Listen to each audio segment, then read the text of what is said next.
हम पूनम का अपन मिथिला अपन मैथिली चैनल में सबके प्रणाम करै छी। आइ हम एकटा भजन गाबऽ जा रहल छी। नीक लागत तऽ लाइक करब, चैनल के सब्सक्राइब करब।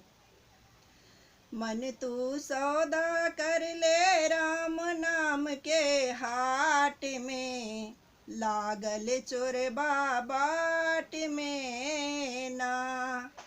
मन तू सौदा कर ले राम नाम के हाट में, लागल चोरबा बाट में ना।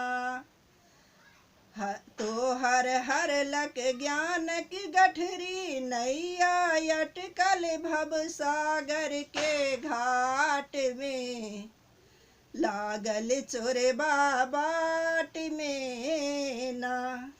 तो हर हर लक ज्ञान की गठरी, नैया अटकल भव सागर के हाट में, लागल चोरबा बाट में ना।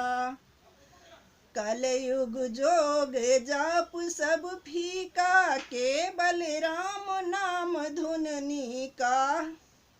कलयुग जोग जाप सब फीका, केवल राम नाम धुननी का। धन माँ गारी रखी हृदय का पाट में, लागल चोरबा बाट में ना। धन माँ गारी रखी हृदय का पाट में, लागल चोरबा बाट में ना।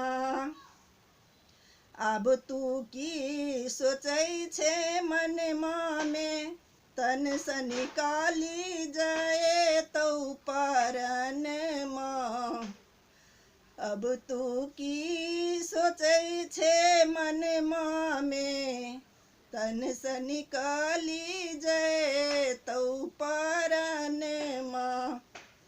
दहिया लादल जाए तो टूटल फाटल खाट में, लागल चोरबा बाट में ना। दहिया लादल जाए तो टूटल फाटल खाट में, लागल चोरबा बाट में ना।